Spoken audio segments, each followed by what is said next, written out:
Hello, everyone, and welcome to the University of Maine Cooperative Extension's BBQ-ing with Your Electric Pressure Cooker. I'm Lisa Fishman, Nutrition Education Professional in Aroostook County, and I want to thank you for choosing to spend some time with me tonight. The mission of the University of Maine Cooperative Extension is to help Maine people improve their lives through an educational process that uses research-based knowledge based on issues and needs. Our educational programs include agriculture, horticulture, including master gardeners, 4-H youth development, food safety, and nutrition, of course. The University of Maine Cooperative Extension delivers current research-based recommendations for healthy eating and food safety using foods that are readily available in your local grocery stores and at farmers markets. Tonight, we'll focus on using your electric pressure cooker for barbecues. We've got lots of great tips and techniques for getting acquainted with your electric pressure cooker to take away any uncertainties you may have about using it. We hope you'll feel more confident in using this appliance, preparing recipes using information you learned tonight to prepare a variety of recipes for you and your family, and feel comfortable in taking apart, cleaning, and reassembling the electric pressure cooker. Before we get started, we need to cover some housekeeping. We have this webinar set up so that you can hear and see us, but we can't hear or see you. But we know you're going to have questions and we want to answer those questions. So please ask them as they come up for you during the presentation by using the Q&A feature, which is located at the bottom of your Zoom screen. I will be joined tonight by my University of Maine Cooperative Extension colleague, Sharon Parody, who will be at the controls and fielding your questions. And lastly, we want to let you know that the University of Maine is prohibited from discriminating on the basis of race, color, national origin, sex, age, disability, and reprisal or retaliation for prior civil rights activity. Thanks again for joining us tonight. Now let's get started. Pressure cooking has been around for a very long time, since the 1600s actually. And you may have used a stovetop pressure cooker or might have seen someone using one to quickly cook and tenderize large cuts of meat or chicken, or to quickly prepare soups and such. Stovetop pressure cookers and electric pressure cookers work in very much the same way, but electric pressure cookers are proving to be a lot less trouble, a lot less finicky, and a lot quieter than their stovetop counterparts. Let's begin by discussing what an electric pressure cooker is and how it cooks your food. These appliances consist of an airtight container that seals food and liquid inside. An electric heating element adds heat, which causes the liquid inside to boil. By not allowing the steam to release, pressure builds inside the container, which then increases the temperature inside the container, which then cooks your food in a shorter amount of time. Electric pressure cookers have sensors inside that monitor temperature and pressure. This allows pre-programmed settings like rice, soup, yogurt to be included as options for electric pressure cookers because the times are predictable and can be regulated. There are a few benefits to using electric pressure cookers, but the biggest include it's a time and energy saver. It won't heat your house on a hot summer's day. It's portable enough to take on trips or to bring to a hotel room, to bring to parties, to put in the RV, or even on the boat. And it doesn't require you to hover over it, continually adjusting the heat level. The most popular electric pressure cooker today is the Instant Pot, but that is really just a brand name that's used interchangeably with the term electric pressure cooker, and reflects the fact that Instant Pot has done a remarkable job of marketing their product. I will be using Instant Pots tonight because that is the brand I happen to own, and not because I personally endorse only this product. There are dozens of electric pressure cookers out there on the market, so you'll want to find one that has the functions you will most likely use the most and one that fits your budget. Let's talk about the three basic parts of an electric pressure cooker. Electric pressure cookers usually consist of three parts: the base, the liner pot, and the lid. Let's talk about the base first. This is where you'll see the control panel. This is right in the middle of this photograph here. And either the electrical cord or the port for the electrical cord. Some models of electrical pots have detachable cords and some do not. Your pot may come with a condensation cup, which is designed to clip easily onto the pot just under the rim to capture liquid given off during the cooking process. That's pictured in the bottom right-hand corner. You can see a clear plastic cup popped right onto the back of that pressure cooker. Inside the base, you'll find the heating element. That's that top right picture, looking down inside the pot. Never, ever, ever prepare food inside the base, never cook food inside the base, and never submerge the base in water. You'll also see, at least on this particular model, these slotted handles, and that's in the center bottom photograph in red. Those are for holding your lid, which we're going to see in just a moment. And this is a pretty novel design of this particular manufacturer. The control panel might look a little intimidating, but really it's not. Most of the buttons on the control panel you can kind of ignore because they're just pre-programmed options for your cooking items like soup, beans, meat, rice, eggs, and yogurt. To control your pressure cooker manually, you'll want to get familiar with the saute, the pressure cook or manual buttons, and the cancel button. We will be talking more in depth about all three of those buttons momentarily. The next part of the pot is going to be the liner pot. Now the liner pot is going to be made of either stainless steel or enamel or coated Teflon, and this is where the food goes and where all the cooking happens. You'll notice on the inside of the liner pot that there are measurement lines, and that's going to indicate different volumes of food. Generally speaking, you're going to want to fill your pot no more than 2/3 full. And that's because if you overfill, then the pressure inside the pot builds and the food gets very, very volatile in there and gets too active, and the pot will not pressurize and it will not cook properly. So you don't ever want to go over the 2/3 mark.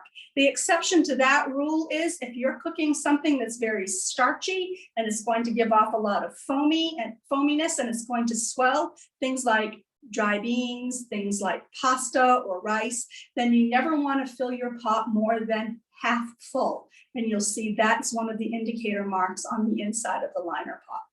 Again, these foods are going to expand and take up more room once they're fully cooked, and they don't want to go over full in the pot or the pot won't function properly. And then we're going to get to the lid. Now the inside and outside of the lid are made up of completely different elements for different functions that are used during the electric pressure cooking process. So let's tackle the outside first. The outside of the lid will have a float valve and a steam release handle or button. The float valve, which is that little silver button to the right, you'll see up in, when you see where it's red and you see a little silver button there, that's the float valve right there. And the float valve on this particular model of electric pressure cooker will be recessed when it's at rest. So it's dropped down into this little hole. Other models of pressure cookers and different sizes of the different models may have that float valve level with that lid top. And so when it's at full pressure, it rises up above the lid rather than just coming at level with it as this one will do.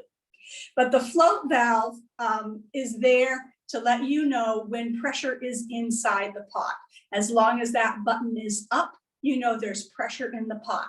When the button drops down, that float valve drops back down into the hole, all the pressure is out of the pot and it will be safe to take the lid off.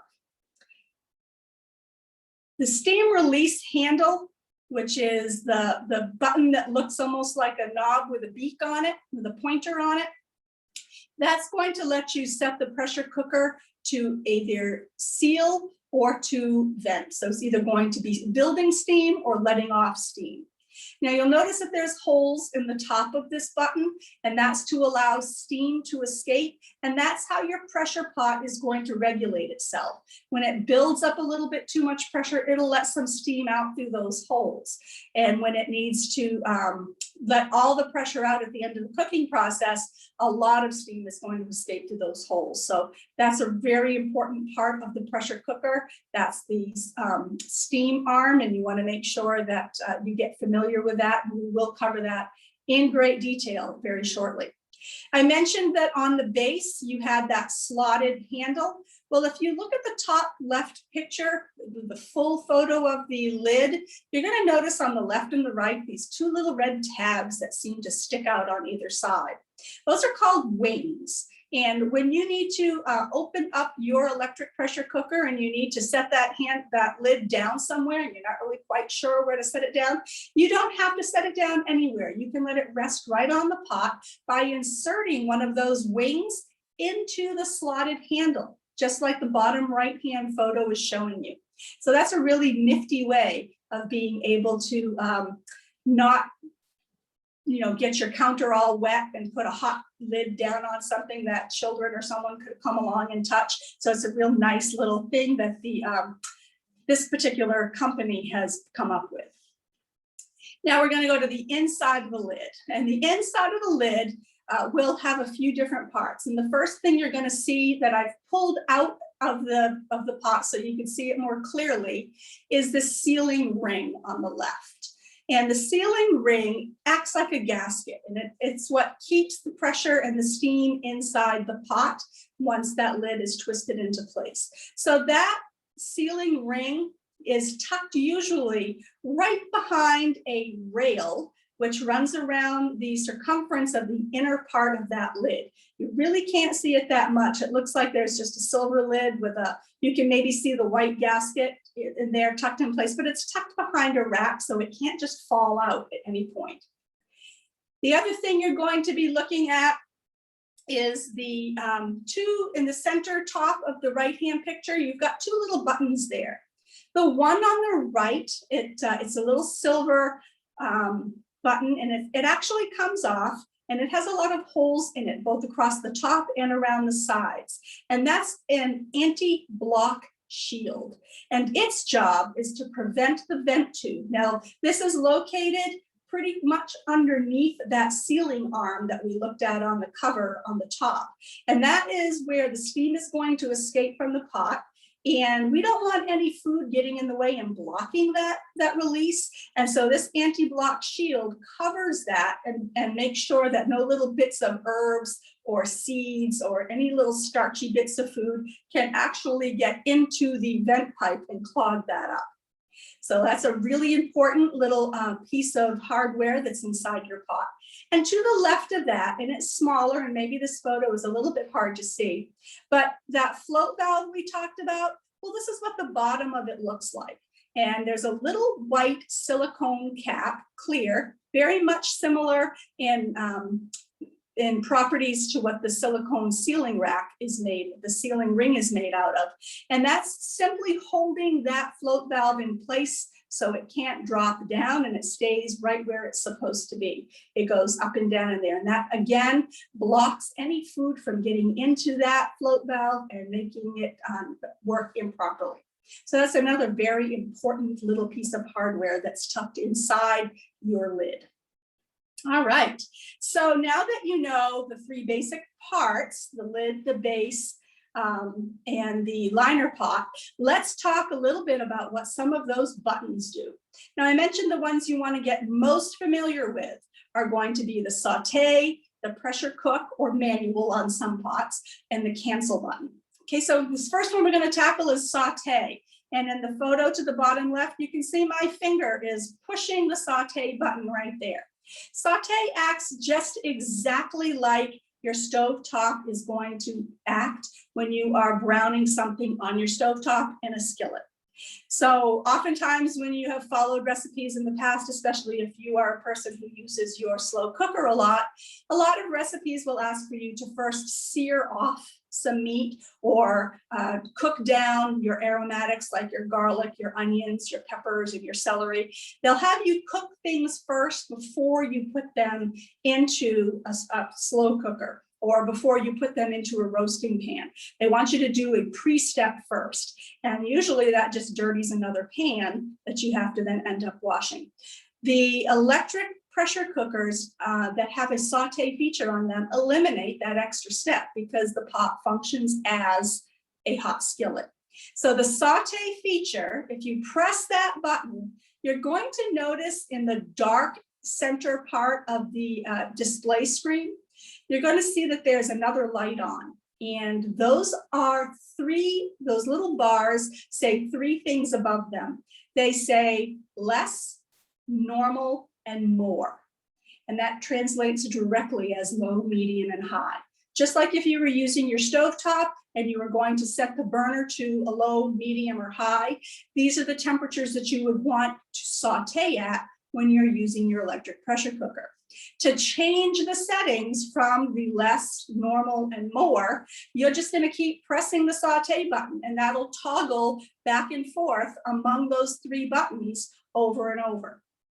Okay, and so there are certain things that you don't want to have on too high of a function and things that you want to keep on a lower function. So if you were going to be sauteing, if you're going to be browning off meat, for example, and you sear, you generally want your pan very hot when you put in a little bit of oil and then you add your, just say we have cubed beef that you're going to be putting into a beef stew. Generally speaking, your pan on your stove is quite hot when you put that in because you want that crisping and searing of the juices inside the meat. So it's a hot, so you'd probably go to the more setting if you were browning off meat. If you were doing something like just browning up some aromatics, like you're just cooking down some onions and some garlic until they're translucent.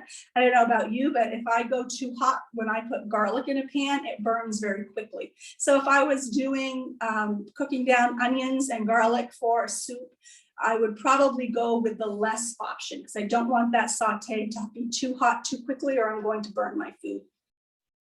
Okay, so that is the saute feature. And when you're sauteing, you always want to keep the cover off the pot. You're not trying to build up any pressure or steam. You're just trying to use the surface to cook with. Once you're finished cooking on the saute, you're going to set the time on here. No, excuse me, you're not going to set the time. You're going to set the thing to either your less, normal, or more. And the pot, if you do nothing, once you select that heat section, if you do nothing, it's going to turn on after 10 seconds. And that's the message that comes to you to say to the pot that says, I've heard what you want me to do. I've registered your command and let me work on it. So it's turning on and it's going to make some little chiming noises and you'll hear it, talk to you by chiming. And then you're going to wait. And you're going to wait until the LED display reads hot. Then you know you've gotten to the temperature that you asked it to get to. So if you try to saute in a pan that isn't hot enough, oftentimes food will stick a little bit more than it should, or it will actually absorb all of the oil instead of searing into the oil. It'll soak up way too much oil than you want. So once you get to the hot reading, then you'll put your food in, you'll saute until it's the doneness that you want, until you go on to your next step. After you've finished sauteing, what you want to make sure to do is to deglaze your pan.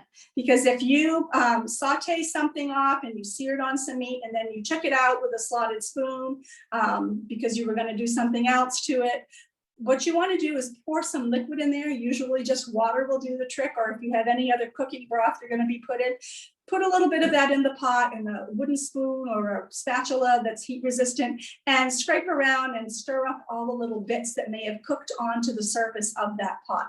If you leave anything stuck on, when you go to the next step and you're pressure cooking the food for your dish, then you're going to get the burn notice. And that's going to tell you that I detected something was sticking on, and before it got to be a horrible, terrible mess, I cut off all the power. So we're not cooking anymore. And the display will read burn. And it happens to all of us. It happened to me yesterday. So it happens just, because sometimes we do scorch things on. But you do want to make sure that before you proceed with the next step, you do deglaze that pan. Okay. The next thing that we're going to talk about is the pressure cook or manual function. Now, I mentioned before that you could use some of those preset options, or you could be taking matters more into your own hands and using your own time warp frames for foods that you want to cook. So when you're choosing the pressure cooker manual button, and those buttons are interchangeable. Some models read manual, some of the models will read pressure cook. The Instant Pot happens to read pressure cook, and so that's something you would look for if you happen to own this type of a pot.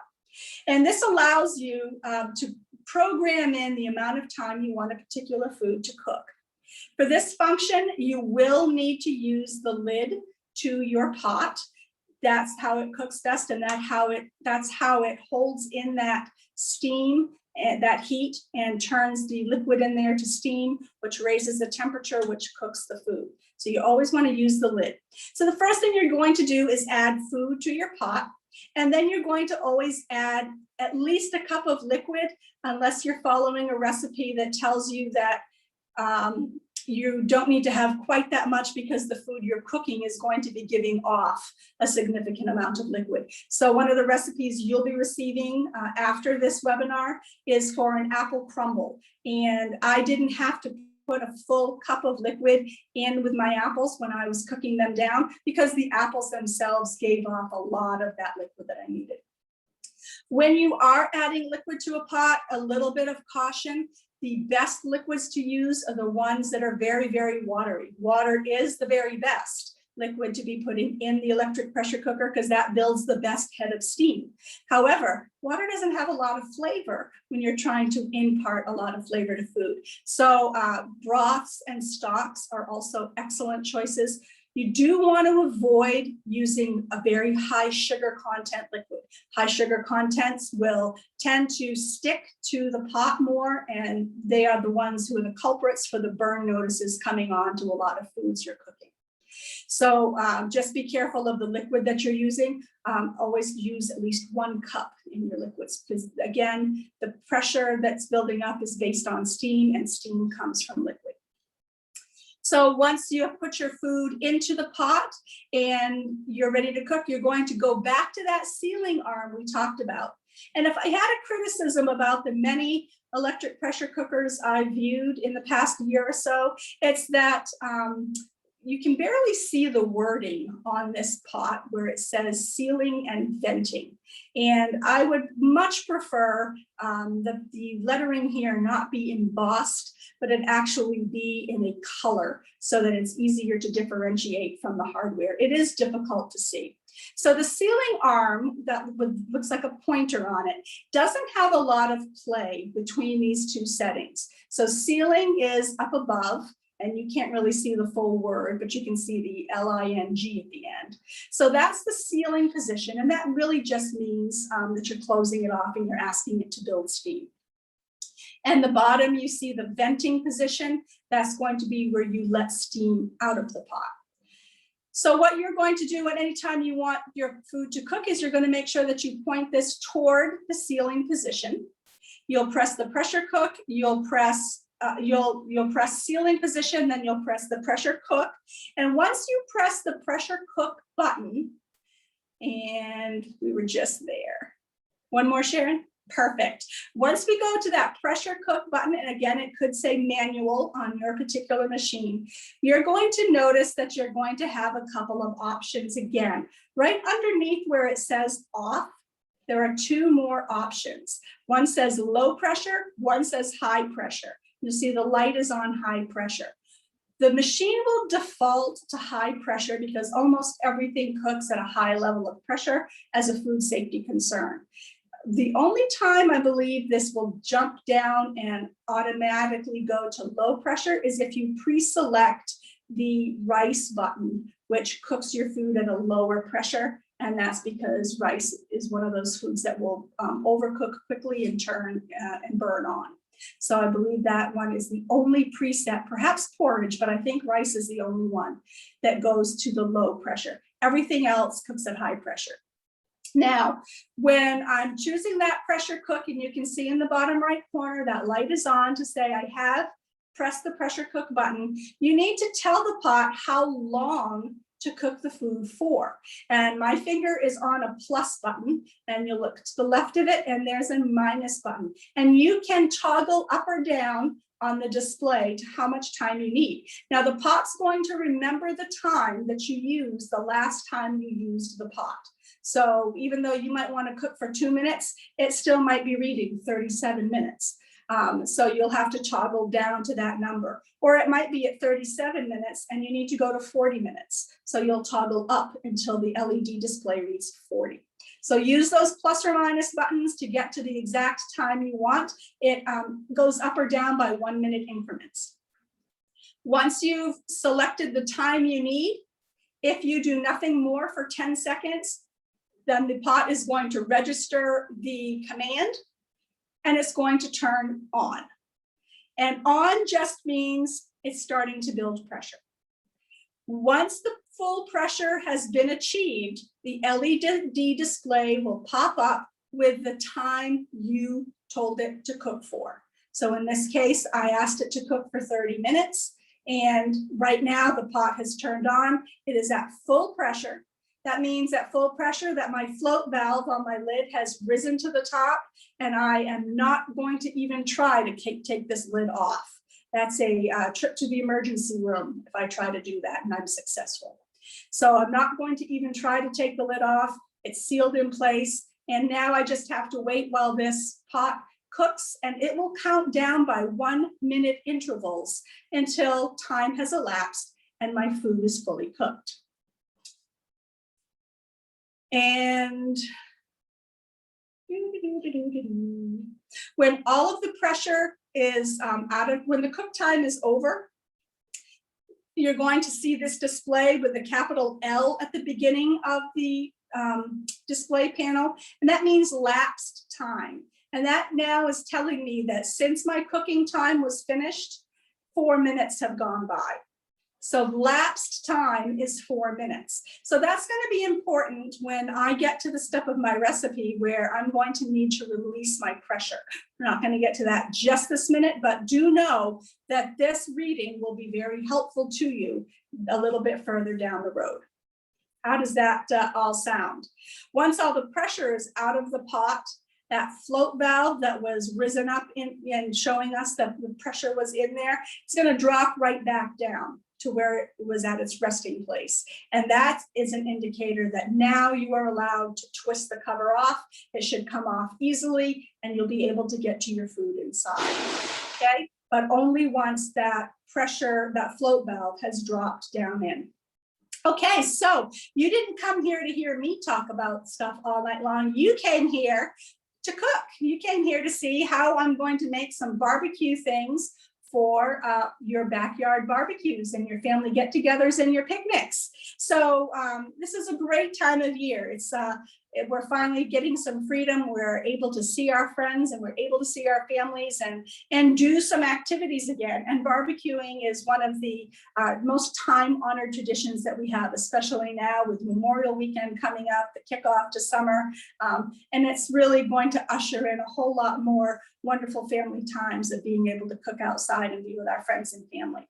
So we have chosen some traditional barbecue recipes tonight that we're going to be demonstrating. So we have a fall off the bone ribs recipe with tangy barbecue sauce that we're going to be making. We have barbecue baked beans that we'll be preparing tonight, and that's what I'm going to be putting in my 2 pressure cookers here this evening.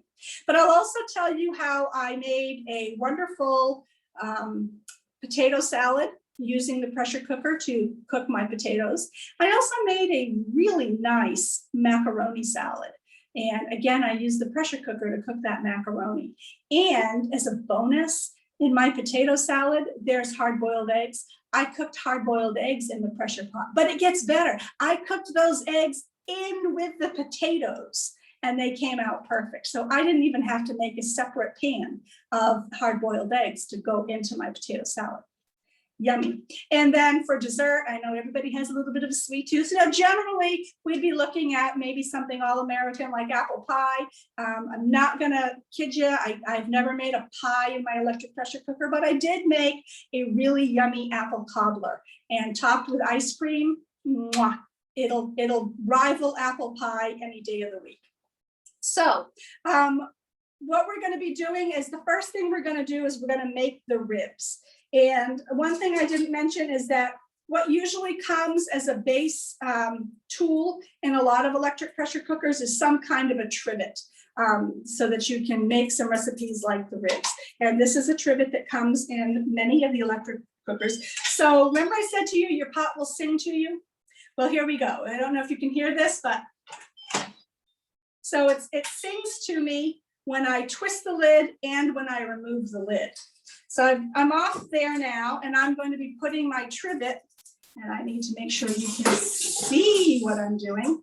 I'm going to be putting my trivet right directly into my pot here. And what I have is just a basic tray with a rack of baby back ribs. And I was, poking through these selections that were available to me to try to find a rack that had the most uniform thick ribs that I could find, so that I could ensure a more even cooking time. What I'm going to do is I'm going to add a cup of water to my pot. So there's that cup of water I talked about. I'm also going to I have very limited counter space here, so you're seeing me do some things that I probably wouldn't do if I were at my home, but I don't have a lot of room. I'm going to put in just a couple of drops of liquid smoke, because that's going to help impart that real smoky barbecue flavor and make people think I put these on a barbecue grill, and I really didn't. I just cheated and used liquid smoke. And then I'm going to put some salt and pepper on my ribs and make sure that I'm coated pretty well. Now, this would be a place, if you had a favorite rub that you liked to put on your ribs, that you would probably apply that right about now. I'm going to flip that over, and I'm going to do the same on the other side. Put on some of that pepper and more salt. Okay, and I'm going to rub that all in. Later on down the road, I'm going to be wanting that barbecue sauce, but for right now, I'm just going to take my entire rack of ribs, and I'm going to sit it inside my electric pressure cooker, and I'm going to stand it up on end, and it's coiled right around the shape of the pot that it's in there. And so I've got my water in there, and I've got my ribs in there. If I had a second rack of ribs that I was doing, I would again nest that right in and keep spiraling it right into the middle of the pot. So I could do 2 racks of ribs in this particular pot. There are larger sized pots that you could probably do 3 or 4 racks of ribs all at the same time. So keep that in mind. I'm going to duck out for just a second because my hands are yucky from handling raw meat.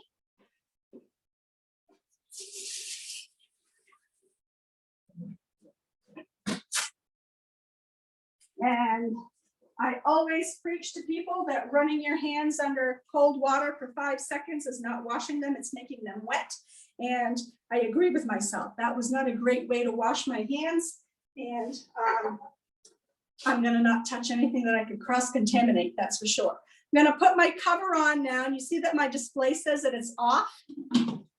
I put my cover on and twist into place, and it sings to me.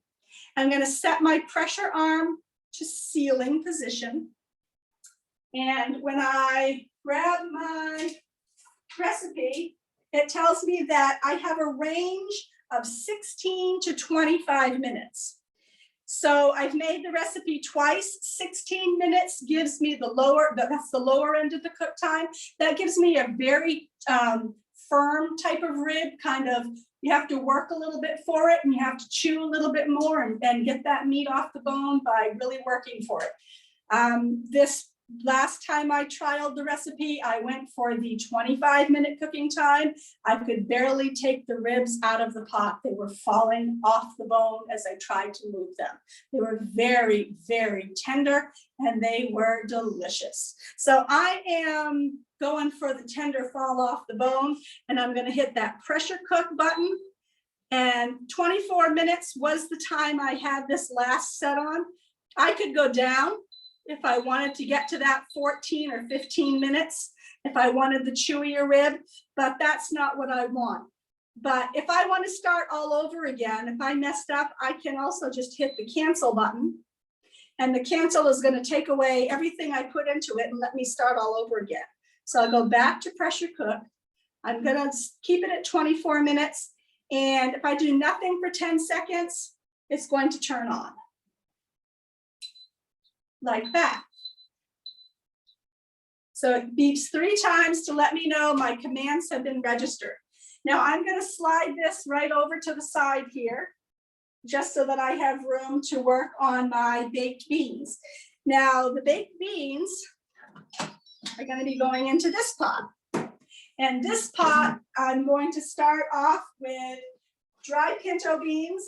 Now, if you are a person who's not particularly fond of pinto beans, you don't have to use pinto beans. Pinto beans are a traditional barbecue type of bean, but you can use Great Northern, you can use Yellow Eye, you can use Jacob's Cattle, anything you like that makes a decent baked bean for you. I've picked mine over, so I knew that there were no little rocks or stones in here, and that's important because that happens. That happens. We don't want to break a tooth on that. And I'm putting those directly in my pot. And then I'm going to add 8 cups of water. 8 cups of water to this. Now I know you're sitting home thinking, wait a minute, you didn't soak those beans. That's right. I did not soak those beans. And you don't have to in an electric pressure cooker. Hello, game changer or what? I'm going to add some salt and pepper here that I've measured out. I'm going to give that a little bit of a stir. And then I'm going to just put the lid on. So again, my lid goes on. I set to the sealing position. And for this recipe, my instructions say that I want to pressure cook on high for 25 minutes. So I'm going to pressure cook, and I'm going to go up to 25 minutes. If I hold my finger right on it, it'll go faster. Okay. And again, if I do nothing for 10 seconds, this is just going to turn on. Like that. Okay, and again, I'm going to slide this to the back of my demonstration area so that we can talk about other things. Okay, so both of these recipes are 2-step recipes that I've chosen to do. And so for the ribs, first they're going to cook, and you saw that I had no other seasonings or anything on there.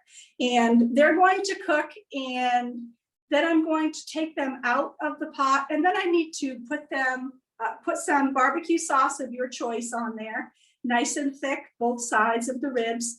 And then you're going to want to slide those under the broiler for 3 or 4 or 5 minutes until they get a nice golden caramelized color to them. It's recommended to keep the rack whole during the broiling process rather than cut them into individual pieces ahead of time. Most people will cut their rack of ribs into individual serving pieces when it comes time to serve, but wait to do that until after they have broiled and after they have caramelized and are fully cooked and ready to go. So that's the 2-step process there. Excuse me. On the beans, the first thing I need to do is cook my beans. So I can't make them barbecue beans until I first cook them. So this first 25 minutes of cook time, and I tripped the tripper. That's always fun. So we start again. And I thought that might happen. And for the ribs, I need to go 25 minutes. So it's pressure cook, and it's 24, and it's start. We'll just let it do its thing. And And then I think what I'm going to do for this situation is I'm going to try to move. I need to find an outlet in this place, and I'm going to move. I think there's one over here somewhere. Yeah, I'm going to move the other pot to another outlet so I don't trip the breaker again. See, this is why we have classes so that we can troubleshoot what might go on and what do you do about it.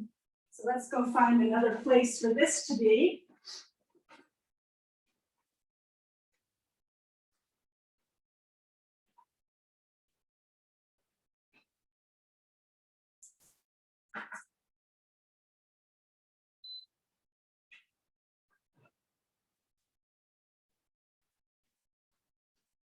There, sorry about that. Accidents happen, and that could happen in your home. So yeah, if that happened in your home and you had put this on, oh, say you had something that was cooking for a longer period of time and you actually left your home and came back and found that the power was out and you don't know how long that food has been cooking, has been sitting at room temperature without any heat source to it. We would recommend that if you can't take a temperature on that food and have it registering at a safe internal temperature, and you don't know how long it's been at an unsafe temperature, that you discard the food. So that's tough to hear in some cases, especially it's less of a thing with the electric pressure cookers, because generally your cook time isn't all that long unless you're making yogurt. But it's a big issue for slow cookers. If you were to come home and find that there was no power to your slow cooker and you had left that morning at 8 o'clock and now it's 5 o'clock and you have no idea how long that food has been sitting there without heat, you'd want to be throwing that food out for a food safety concern. So I do have that bean pot sitting in the other room cooking on a different outlet, and I don't think we're going to have that problem again. But all of you out there in TV land, if you're noticing that my pot goes black on the display, please put a message in the Q&A box and we'll see if we can fix the situation. Okay. So the other thing we want to do is we said we did want to answer your questions. So we're going to turn it over to Sharon now and see if there are any questions in the box that we need to answer. Hi, Lisa. It doesn't look like there are any questions at this time. Okay, super, super. So I did make some side dishes that go along with the dinner that I had planned for tonight. And I'll show those to you now. And so you'll be getting all of these recipes sent to you in a follow-up email after the webinar is complete. And so what we have here is, we have the ribs, of course, and I did slice a few up so you can see them. But we also have the potato salad I talked about. And there's the eggs that were in there. And you can see there's no discoloration around the yolks. They didn't overcook at all. They were the easiest peeling eggs I've ever made. They were just so simple. They came off clean. They came off with no shells sticking. They were perfectly cooked. Here's the beans that I made one recipe of already. They're perfectly thick. They're not soupy. They're not mushy. They are delightful to eat.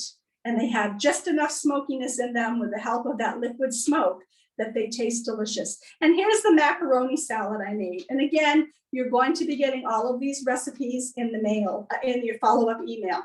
The trick to cooking pasta in the electric pressure cooker is to go with a heavier, more robust type of pasta to begin with.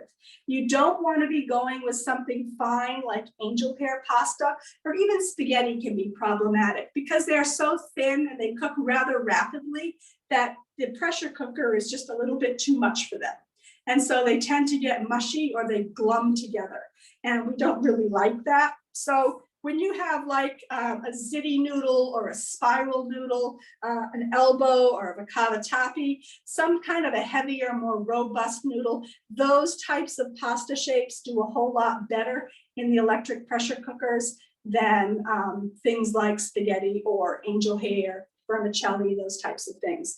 I have use gluten-free pastas in the electric pressure cookers with good success and not so good success. Play around a little bit for different brands of pasta, of the gluten-free pastas, and find the brand name that works best for you. And that's, and now we can see that our ribs have come up to pressure. And now we're registering the 24 minutes, and that's going to count down now that we have gotten to the pressure we wanted. I'm not sure if you know, you can't see it, and I'm not going to move it because the pressure is in play, but I'm not going to do it. I was going to show you that the float valve is indeed risen into place, and that indicates that we're at full pressure, and we want to not touch our pot while it's at full pressure. So, so the pasta worked out really well here. The beans worked out well, and the potatoes. Now the potatoes, I chose a couple of different varieties. I chose a fingerling and a red potato, and I made sure to cut them into equal sizes. I like mine a little chunkier in my potato salad. You might like a smaller dice on your potato salad, but both the pasta and potatoes cooked in 6 minutes. So that's pretty awesome. And cooking in the electric pressure cooker, you don't have to worry about your pot boiling over with your potatoes.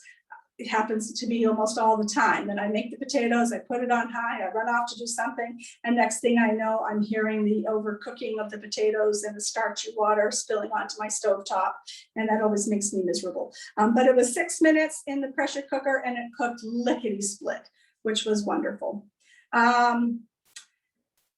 One other thing I do want to talk about, and I'll put this away here, is that for the majority of the state of Maine, we don't have to worry about altitude adjustments, but we know that we are talking to individuals through our webinars that don't just live in the state of Maine. We know that we're talking to individuals who live in lots of different places. And so we do need to talk about altitude.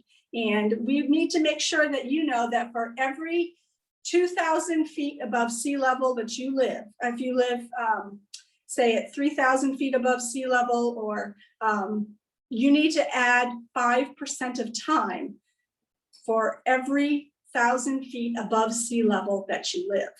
Now, what does this look like? So here's a little chart that I was able to get to show you. And 2,000 feet is just whatever the recipe calls for is whatever the recipe calls for. So here, for the most of the area of the state of Maine, if a recipe calls for 20 minutes, we can just follow the recipe and add 20 minutes. But there are a couple of places that have a higher altitude that we need to look and see what the adjustment would be. And so anything over 2,000 feet up to 3,000 feet, we'd have to add 5% additional time to our cook time. For 4,000, it's 10%. For 5,000, it's 15. So it goes up by increments of 5%, just like we said. So for an example, if you lived in Denver, which is at 5,280 feet, and the recipe calls for a cooking time of 20 minutes at sea level, the math would be the 20 minutes is what we're starting with. And then if you look at 5,000 feet above sea level, you have to add 15%. So 20 minutes times 1.15 equals 23.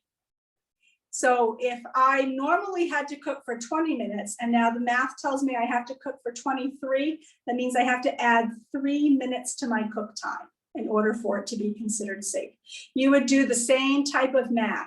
If you lived at 11,000 feet above sea level, you would take that 20 minutes and multiply by 1.45 to get the same type of math and get the result of how many minutes you need to add to your cook time. So that's something that we still need to take into consideration. And if you have any questions on that, if you do live at high sea level, at high altitudes, I'm sure you're used to making these types of adjustments, but this might be helpful if you're new to an area and need to know what to do to make those adjustments.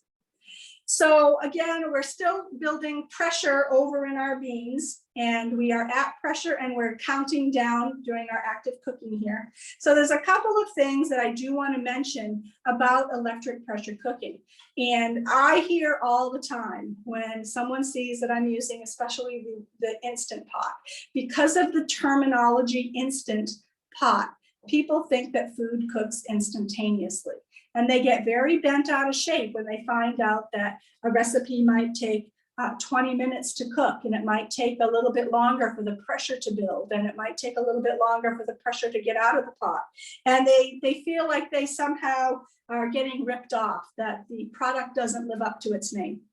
So electric pressure cookers do cut the cooking time down from traditional cooking methods dramatically, especially if you're looking at using a slow cooker. What could take 6, 7, or 8 hours in a slow cooker might take maybe at the most 45 minutes in a pressure cooker. That's still an enormous amount of savings of time when you're pressed and you're really trying to hurry things up. But it doesn't cook instantly. And so, excuse me, what we need to factor in and into the overall food preparation time, not just the cooking time, is the fact that the pot has to build pressure. And usually that's going to take anywhere from 10 to 20 minutes, depending on how full, how much volume is in that pot. So it could take a while to build that head of pressure in there and bring that food to a hot temperature so that the pressure can be achieved and we can start counting down. But it also, the cooking time does not reflect the amount of time it takes for the pressure to leave the pot. And we're going to talk about 2 different ways that we can get pressure to leave the pot. Actually, there's 3 different ways we can get pressure to leave the pot. But that cook time that you're seeing in cookbooks and on websites and on blogs that you're following, that's just telling you how long the food cooks for, not the full picture of the pressure building and the depressurization process in between. So just remember that when you're looking at recipes and you're hurrying to get a quick dinner on the table, you're not going to be making a full pot of ribs in 24 minutes. It's going to be a 2-step process there. The building of the pressure, the cooking, and then the releasing of the pressure. Plus you have to put it in the broiler afterward as well. Still a lot quicker than baking on a slow oven for 3 or 4 hours to get the fall off the bone ribs that you go for. Another wonderful thing that you can do with electric pressure cookers that as extension staff we would never recommend with other cooking methods is that you can put frozen food directly from the freezer into the electric pressure cooker and cook.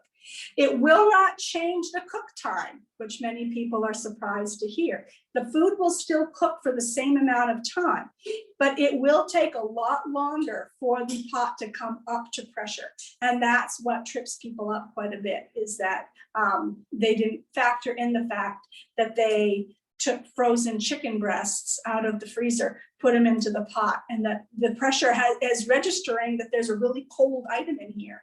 And even though it's coming up to heat and it's sending heat to the pot, that's a lot of cold, dense matter that the pot has to factor in when it's building that pressure. And so it will get there, but it will take longer for the pot to get to the pressure point. And it's always wonderful that you can recook foods that really didn't come out quite as cooked as you wanted them to. So we do recommend always using a food thermometer when you're using electric pressure cookers and you're preparing things like poultry or pork or beef, because we do want you to be eating a safe product, not one that's been undercooked. You don't want anyone getting sick. If you open up your pot once all your pressure is out and you get in there and you take the temperature of something, or you cut into something and a lot of raw meat juices come out, it's always okay to put the cover back on, check to make sure you still have enough liquid in that pot, put the cover back on and add some additional cook time.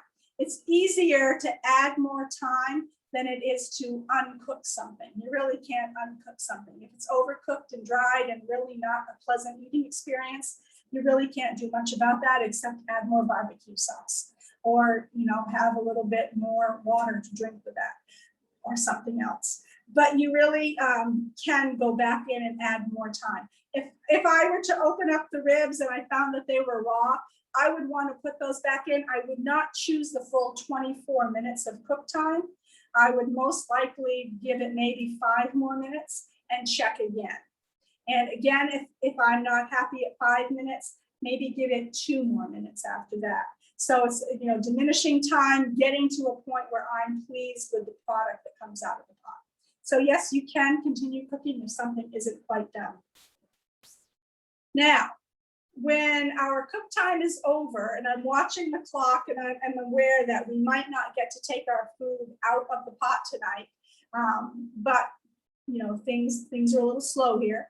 What I want to tell you is that when that cook time is done, that LED display will read L for lapsed time, and then the display will start counting up. And I mentioned that was going to be very helpful when it was time to release pressure from the pot. So there are a couple of ways that you will want to release pressure from the pot. One of them is called a quick release. And if you go on blogs or if you look at recipes or cookbooks for electric pressure cookers, it'll be written down as QR. That's a quick release, QR. The other way is called a natural release, and that's denoted by the letters NR. Now, a quick release is pretty much what it sounds like. As soon as the pressure is, as the cook time is finished and you zero out your time, you're going to carefully, not from the top, because we said that's where the steam is coming out, but from the side, you're going to push that steam release arm over to the venting position. It's not a long trip. It's a very short, an 1/8 of a turn that little knob is going to turn on. But you're going to turn that ever so lightly over to the vent. Now, if you've never done this, the amount of steam that's going to throw out of here is going to scare you a little bit. So just know it's going to be loud, it's going to be hissing, it's going to be wet, and it's going to be powerful. It's going to be a vent of steam, like a little flume from Yosemite is going to be coming out here. You'll call your pot Old Faithful. But a lot of people feel really intimidated by that because they're afraid they're going to get burned. So they'll use like a long-handled spoon or a spatula, and they'll come in from the side. And I'm not sure if Sharon, if you can get this or not. I'm going to go in. Folks. Let me see if I can actually turn the pot just a little bit. So what people will often do is they'll come in with a spoon and come in from the side, and they'll nudge that knob to the venting position by using a long-handled spoon. And that's perfectly fine. That's safe. And if that's the way that makes you feel more confident, excuse me, to release the pressure from this pot, go ahead and do it that way. What we do not recommend, and what we see a lot of people advising others to do, is to take a dish rag or dishcloth or a tea towel, and they'll throw it over the entire pot. And then they'll take their spoon or they'll reach through the side and knock the button to the venting position this way. And they feel like this is a safer way because they can't get burned. That's not recommended, and the manufacturers do not recommend that method because you want steam to come out of these holes free and clear. You want it to exhaust from the pot and come out, so that as soon as that exhaust has exhausted and that steam is out, then you can open your lid. This is going to slow that down, and it's going to possibly trap sometimes of like starchy bits of moisture inside the vent. And if that happens and you end up plugging up your vent, then your pot will not function properly, and it could turn out quite poorly for you if there's steam and pressure in here that can't release because there's a clog in the steam release vent. So it's not recommended to use a cloth on your release. So a quick release will be just that. You'll quickly get the pressure out of the pot by pushing that to the venting position until the float valve drops back down fully, and you know that all of the pressure is out of the pot. At that point, you can twist the cover off and open the cover, and get in there to your food to do whatever you need to do next. The other way that you can release pressure is called a natural release. And again, if you go onto blogs or into cookbooks, you're going to see it denoted as an NR. And a natural release says that while this is over here in the venting and the sealing position, and when your time is up and you don't need to do anything, just leave it alone until gradually over time, that steam slowly comes out and gets rid of itself and exhausts, and the pressure is gone and the float valve drops back down. That takes a significantly longer amount of time, as you might guess. So a quick release is going to take anywhere from 1 to 6 minutes, maybe, depending on how large your pot is and how much volume of food you've got in there. And a natural release could take 45 minutes. Again, depending on how full it is. I've seen it, go 25, 27 minutes, and then bigger pots take significantly longer for the natural pressure to come down.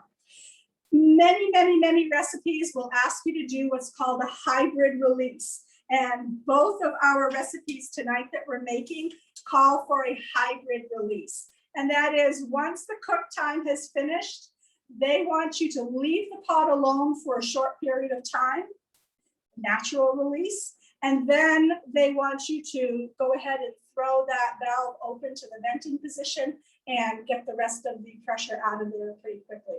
So what that means is that there's a lot of movement going on inside the pot, and food is moving around a whole lot, and there's a lot of volatility. And if you just leave the pot alone for about 10 minutes, that calms way down, so that when you do open up the vent and allow that to exhaust, there's a whole lot less pressure coming out all at once, and the food isn't moving around so much, and it's just a much gentler process. But again, depends on what you've got in there. Do you want the food to immediately stop cooking? A lot of tender vegetables, like I can put a bag of frozen broccoli in here and it cooks for 0 minutes. I thought that was the weirdest thing to see, 0 minutes. But again, as soon as the pot came up to pressure, that food was finished cooking. I didn't want to leave it in there for 15 more minutes because I like my broccoli to still have a little bit of texture to it. I don't like it to be mush. So that was a quick release. I wanted to stop the cooking process right away and throw the pressure out of there. I moved the sealing arm to the venting position, got rid of that, and was able to get into the broccoli right away. For other foods, it doesn't really matter. A soup is not going to get any softer than a soup. So I can do a natural release on that and wait all day. But if I wanted to get into my food fairly quickly, but I can let it cook a little bit longer, I'll do a natural release. Many recipes call for a natural release, especially the ones that I mentioned at the beginning that were starchy foods. Again, letting that starchy water sort of calm down a little bit, so it doesn't all come shooting out of here in a volcano of starch and water. Okay. So, and I'm wondering, so we did talk just briefly about being able to recook foods that weren't necessarily fully cooked if you opened up the pot here. One of the resources that you'll be sent following this webinar in your follow-up email will be a temperature chart, so that you'll know when you're taking the temperature of certain foods, what you're looking for a safe internal temperature. It's a little bit different whether you're looking at poultry, whether you're looking at pork, maybe you're looking at something like a quiche, a cooked egg dish. All of the temperatures are a little bit different. And so it's nice to have a chart on hand. And I can tell you, after more than 20 years of doing this job, it changes from time to time. The USDA does determine that maybe they were a little too tight on what the restrictions were for the internal temperature of a certain food. And they've done a lot of testing, and they feel like they can have a food cook at a different internal temperature, maybe a little bit less, and make that food better for people to eat. That happened in the past few years with pork. So the restrictions on pork, the internal temperatures for pork used to be quite high, and now those numbers have come down. So you'll get that chart so that you'll know when you test your ribs if they're going to be safe for you to eat. And I would love to be able to take these foods out. It looks like we have 5 minutes left on the ribs, and I might be able to get in there and show you what the ribs are looking like. And I would love to invite you all to come eat with me tonight, but unfortunately, we are still observing some separation and not doing a lot of in-person programming right now at Cooperative Extension. But a lot of our foods are going to be going to the students here at UMFK that are here for the summer, and the dining services are closed. So the foods that are prepared tonight will be going to students who really would appreciate to have a nice hot meal coming their way. I'm sure they're pretty sick of ramen noodles by now. I think I would be too. So again, I want to ask if there's any questions that people have. Sharon, are there any questions that have bubbled up in the question and answer box? No, I'm afraid there aren't any questions at this time. Excellent. We just got one. Jen would like to know, how will you handle the beans? Okay, so what I'm going to do, Jen, is the recipe. After cooking. Yeah, the recipe that you'll be getting indicates that once the beans are cooked in just their raw state, so just cooking the beans as is, then I'm going to add a variety of goodies. And that includes, I have, which I forgot to bring, my brown sugar and my garlic, but I've got some cinnamon, I've got some smoked paprika, I have some dry mustard here. Whoops, I have a camera, I don't have to lift those up. Silly me, what am I thinking of? So yeah, we can come right down here and I can show you my tray of yummy spices and things. So yeah, I've got some, I brought brown sugar and ginger and garlic, but I have my smoked paprika and I have some cinnamon and I have dry mustard and I have some molasses and Worcestershire sauce. I have some liquid smoke. And you have to be careful with liquid smoke. A little goes a long way, I have found. You can really ruin a dish with liquid smoke, so use it sparingly to taste. Some tomato paste here, some red pepper flakes. I've got some chopped onion, some barbecue sauce.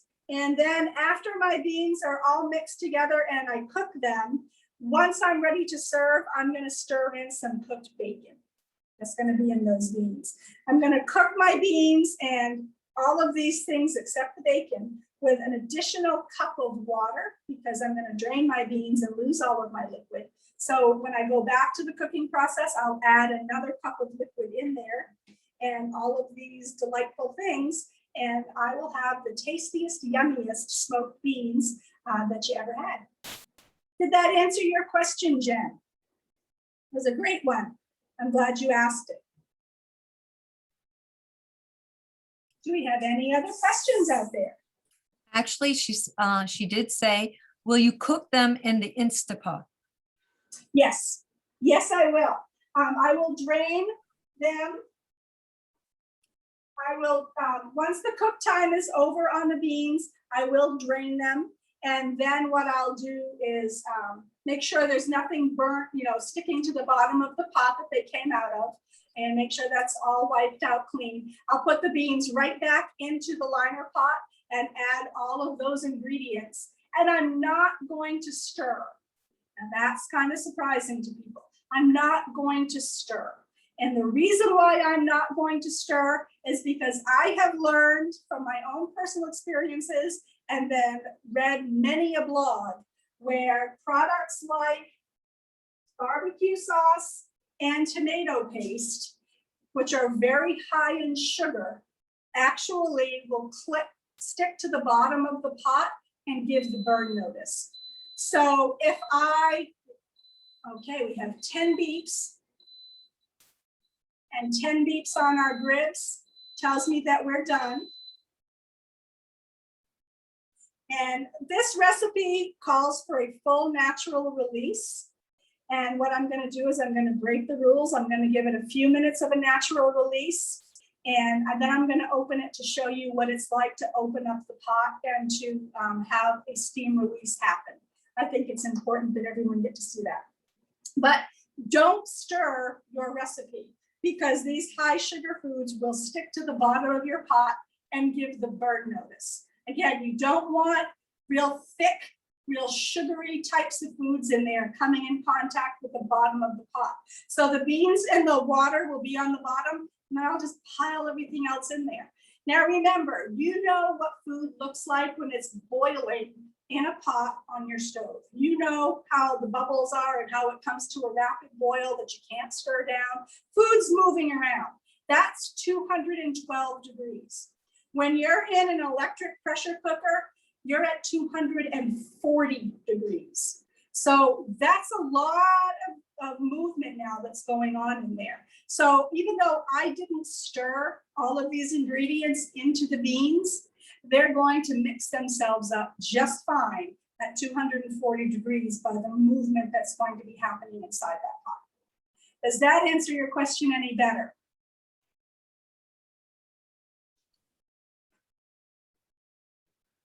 And Jen says yes. Awesome. Happy to know that. I'm curious if a lot of people have electric pressure cookers and if you've used them. If you want to put that in the Q&A box, just to let us know, that would be very interesting to me. How many of you have an electric pressure cooker and have used one? Or do you have one that someone gave you as a gift or for a wedding present and it's sitting in the package in the corner in the closet because it's like just a little too scary to think about?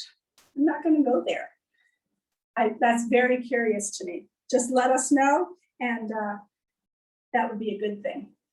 The other thing, and Sharon is going to kill me because she's the person who's trying to follow along what I'm doing and make sure that I follow everything that I said I was going to do, and the slides are coordinating with what I say is, I would love to know if people would be interested in cook-along type of webinars. And a cook-along type of a webinar would be, if you sign up for the class by a certain deadline, I would send out the recipes to you. You would be able to go out and purchase the ingredients. And when you join the webinar, you have your pot and your ingredients there, and we would cook together. We'd go through the recipe step by step together.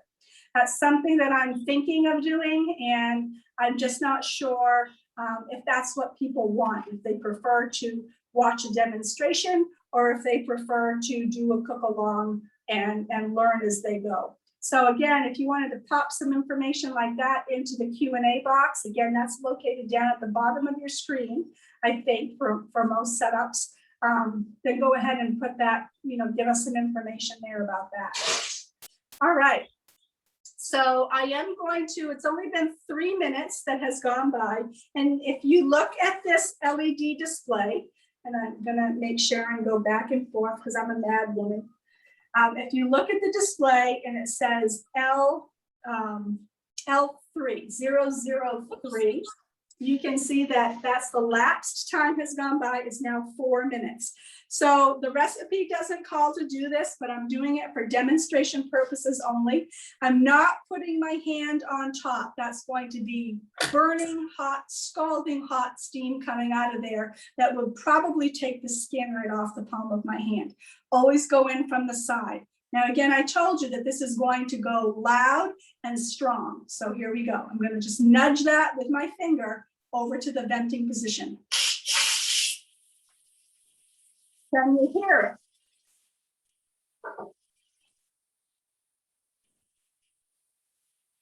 Not sure if you can see it. Sometimes if you put a cloth up, sometimes it's easier to see.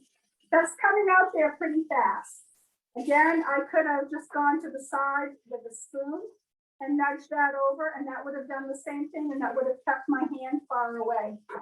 I do know that on the Instant Pot brand, there were lots of complaints about how this steam pressure had to be done by hand, and it was here, and then you had to push to the venting, and the steam was right there. Instant Pot has come out with a new design that it's a button located far away from the steam release vent. And so you push a button over on this side and it releases steam over there. So it's a much better design. And it took me a while to figure out what that was going on because I didn't realize that the manufacturer had changed their design. Another thing I want to point out is that the top of this lid this is all hard plastic. My handles are hard plastic. The edge is hard plastic. My release valve is hard plastic, and this housing is all hard plastic. And I'm touching it, and I'm not burning my hand. It's this metal part right here, that stainless steel, that has conducted a tremendous amount of heat. You want to steer clear of that metal section. Okay. Now my float valve drops down, and so it's safe for me to open this lid. And I'm going to twist it. And my pot sings to me to say, oh, you twisted me open. Now I'm going to open it. And again, I'm going to use my lid as a shield. Always use your lid as a shield. Open it toward you so that the steam goes the other way. And again, this is where we love this design, where all we have to do is slide our handle right into the slot down below. And I don't have to worry about where am I going to put my cloth, my lid, when it's hot like that. And so now I've got a tray here, and I'm going to get my, not that I have a fork, but that's okay. Oh, I have tongs right here. We're borrowing someone else's kitchen tonight, so we can use their stuff as long as we clean it. So I'm going to take my ribs out of here. They're all nice and cooked. And I'm going to put those down on a baking tray lined with foil. And this is when I'm going to put on the barbecue sauce of my choice, depending on what I like. And I'm going to slather it on pretty thick.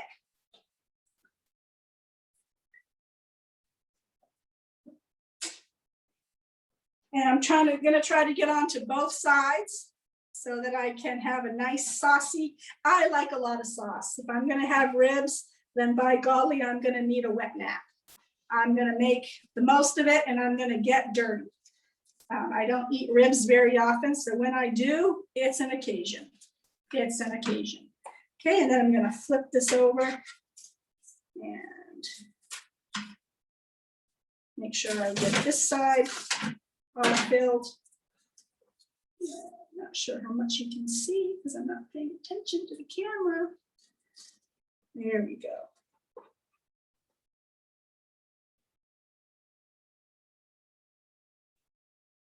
And once I have plenty of sauce on here, I'm going to slide this in my oven under my broiler for just a few minutes. It really doesn't take long for the color to really caramelize and get just golden and beautiful looking. You can tell it just gets that little bit darker color where it's not quite burnt, but you know that there's deliciousness underneath there. There. So that's what I'll do, and that's how my ribs are going to go into the oven, into the broiler, and I don't have a broiler here, so I honestly can't finish this off for you. I don't have my own kitchen. I'm in a school kitchen that's closed down for the summer, so there's no ovens on. But this is what they do look like when they come out of the oven. And they are beautiful. They're just delicious and perfect bite-sized pieces, and just need the right amount of stickiness to make them delicious. And I would recommend this recipe to anyone.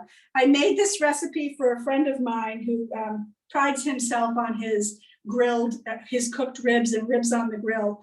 And I didn't tell him that I was cooking them in an electric pressure cooker. And he found out and kind of poo-pooed the whole idea. And then when he tasted them, he said, you know, if you hadn't told me they were in the electric pressure cooker, I could have been convinced they'd been put out on a barbecue grill. So I took that as a great compliment that that was what he thought. And again, when I took these ribs out, when I cooked them, and again, I know the ribs I just took out of this pot are not fully done. I didn't give them the extra release time to cook in the oven. And so if I took the temperature on them, I know that they would probably have been under temperature. They wouldn't have been where I wanted them to be. So always use a food thermometer to make sure that you're getting the right internal temperature when you are preparing meats like that. And again, in the resources you'll receive in an email following this webinar, you will be receiving those temperatures so that you can test your foods and make sure you're eating safe foods. All right, and we do want to talk a little bit before we leave about cleaning your electric pressure cooker. So what I'm going to do here now on this pot is I'm finished cooking, so I'm going to press the cancel button right here. And that sets my pot off. It says, okay, I'm not doing anything anymore. When the cook time is finished, you'll notice that your keep warm light will come on. So that's not dropping all the heat out of your pot, but it does drop the most of it out, but it will keep your food warm for quite a while. So that's a good thing to know. But after every use, you'll need to clean your electric pressure cooker. And that means that you'll need to take your liner pot out. And this is dishwasher safe, so feel free to put this right in the dishwasher. If you have anything stuck on, you'll need to take some kind of a scrubby and work on that. You don't want anything too abrasive. A lot of people swear by Barkeeper's Friend as the perfect type of thing. Just clean their liner pot and keep it shiny and in good condition. We're also going to want to clean our lid. And we're going to take the lid apart, and I'm going to show you how you're going to want to do that. The first thing you're going to want to do is you're going to want to take this sealing ring right out. Now it's held in with that little rack that keeps it from falling out, but you can just pull that right out. Now pop easily into the dishwasher. It's very flexible. One thing you'll notice is that if you use your electric pressure cooker a lot, that this will take on the smells of some of the stronger foods that you cook. The very first thing I cooked in my electric pressure cooker was potato curry, and this ring smelled of potato curry for months afterward. You can buy additional silicone rings. So if you make certain foods frequently, like say you like to make a lot of chili and you don't want other foods that you make to smell like chili, you can designate one colored ring just for chili. And if you tend to want to make a lot of desserts, then you can designate another one just for sweets. So you never get curry flavored cheesecake. That's a bad thought, if you ask me. So the other thing you want to do on the inside here, and it's a little bit warm, not too bad, is you're going to want to remove these two pieces we talked about. This is that anti-block shield. Now, the very first time you try to take this off, it's very difficult to get off. So you may need some help to pop it off.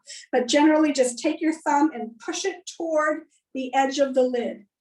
And it pops right off after the first use. And again, this looks very, very similar to a salt and pepper shaker cover.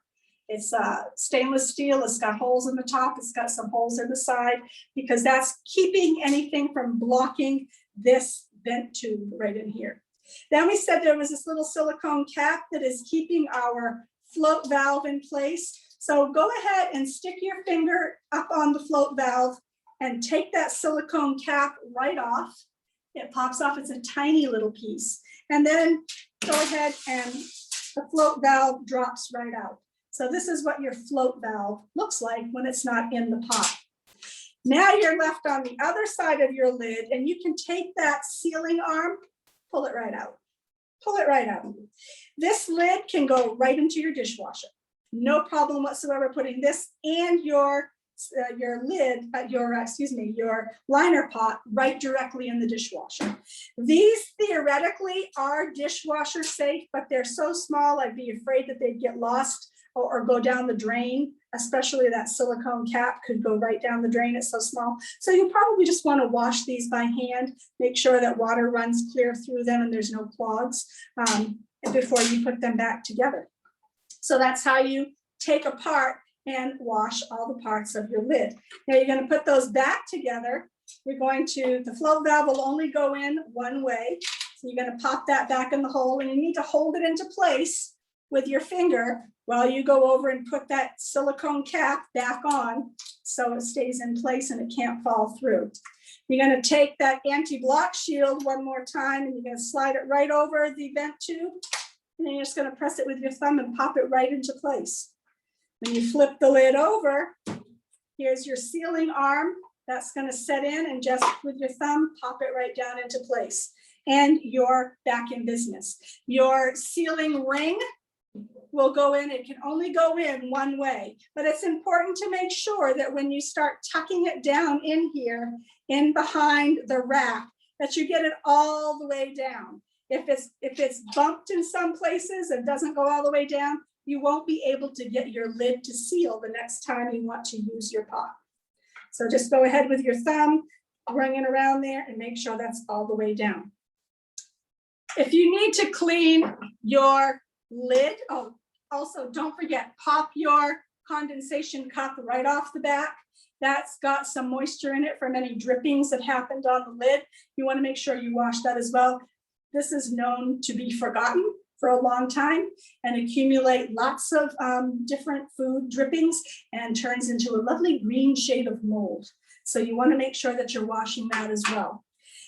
This rim at the top, this little reservoir, now when we had our lid up there and it was dripping down, it was being captured into this reservoir, any moisture that was dripping down. And it was dripping through the little hole back here and going into our condensation cup if there was enough of that liquid to go through. But we do know that we had some drippings from the lid going into the reservoir. They have really tiny fingers, and I cannot get my fingers down underneath this hardware to give that a good clean. So you're going to want to take yourself to a hardware store or a craft store and buy one of these little cheap foam brushes, the little tiny kinds. And that's going to go right around the rim, and it's going to form right underneath and clean up all kinds of stuff and allow you to get in there. See, there's all kinds of little things that I'm pulling out of there now. So that's the best way that you can clean the inner liner here, the reservoir of your pot, is with one of these little sponges. You can't see all the stuff I've gotten off there. It's good. It's really good to give that a good clean. Okay, when you're storing your electric pressure cooker, I know it looks beautiful when it's just sitting here like this. Whoops. If I put it on right, that would help. It looks great when it's sitting here and it's looking like it's all ready to go, but actually you're keeping a lot of pressure on that sealing ring on the inside. So it's recommended that you store your electric pressure cooker in one of two ways. Either invert the lid while it's in storage, and to me it's like, yeah, but stuff can fall in there, it's not on tight, I don't like that. And if you don't like that, then go ahead and pull that sealing ring right back out and store it in the liner pot inside with the cover on. Now there's no sealing ring in there. You can store that right on, no problem, and you won't crush your sealing ring over time. All right, so I've told you all about how to clean your pot. I've told you what you can do for taking care of it and storing it.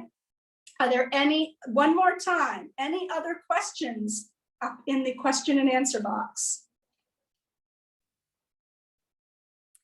We actually have a few comments that you had asked them to put in, but I don't believe there are any other questions at this moment. Super, wonderful to know. So we do want to go over some of our resources that we're going to be sharing with you, and you will get all of these in a follow-up email. And you're going to be receiving, oh, that's so small, I can't see it. Yep, you're going to be receiving some basic information on food safety and some hand washing information. You're also going to be receiving some vegetable and other common food cooking timetables for electric pressure cookers. And sometimes these are hard to find, and some of the manufacturers put out little cheat sheets on good ranges to consider when cooking certain foods. You're going to get a glossary of terms, and when you read that glossary of terms, you're all going to find out that if you use your electric pressure cookers frequently, you're going to be known as a pothead. So there you have it from me, you're all potheads. And then you're going to be talking about burning issues from the National Center for Home Food Preservation on why electric pressure cookers are not suitable for canning. And then you're going to have that safe internal temperature chart that I talked about to let you know all of the temperatures for different foods that you want to be eating. So let's touch on some of our upcoming webinars that you don't want to miss. My colleagues and I on June 15th will be talking about dehydrating foods, especially geared for outdoor enthusiasts. So if you're taking to the water or taking to the woods and hiking or camping this summer, and you don't want to be packing in a lot of heavy foods with you, we'll be going over some great tips for how to dehydrate foods so that you have a nutritious meal while you're out there in the woods without a whole lot of weight. So a lot of soups and a lot of jerky and those types of things. We'll also on June 24th be back to show you how to do some water bath canning, and we'll be making strawberry jam. In July, we'll be here doing pressure canning, and we'll be canning green beans. August 19th, we'll be back to school, and we'll be talking about quick dinners that you can make for your families in the electric pressure cooker, kid-friendly meals. September 23rd, I'll be covering dehydrating and freezing. Now that we'll be looking at the end of the garden season, how do we dehydrate and freeze some of those foods? October, we'll be talking about making soups and stews with an electric pressure cooker. And in November, we'll be talking about making some of your favorite holiday recipes using electric pressure cookers and not having your competition for your oven become the drawing line in the sand between you and your favorite aunt. So one thing that we won't be doing is we won't be using an electric pressure canner when we're talking about strawberry jam or green beans. And that is because even though some of these units have been marketed and sold as acceptable for canning, the research conducted by our colleagues at the University of Georgia Cooperative Extension have determined conclusively the temperature inside the electric pressure cooker does not get to and maintain a high enough temperature over the entire processing time that foods require to be canned safely. So that means that we do know that perhaps for a fleeting moment, the electric pressure cooker will get to the safe internal temperature for green beans, a low acid food, to be canned, but it doesn't stay there for the entire 20-minute processing time. The temperature will fluctuate inside the pot during that time. And so we cannot in good conscience recommend that anyone use their electric pressure cooker for canning at this time. Other states have replicated the research that Georgia has been doing. University of Georgia are the folks behind the National Center for Home Food Preservation. We tend to take their research very seriously, and if that's the guidance they're giving, cooperative extensions across the nation and all the land grant institutions will follow that guidance. It's a matter of safety. And I am available by email or by phone if anyone needed to be in touch with me. And my name is Lisa Fishman, and I'm here in Fort Kent, Maine at the University of Maine Cooperative Extension, located on the University of Maine at Fort Kent campus. And I want to thank everyone tonight who took the time on this pre-Memorial weekend to spend some time with me tonight. And thanks to Sharon for fielding your questions and being the producer behind the scenes. And thank you everyone for joining us, and we hope to see you at the next one. Good night now.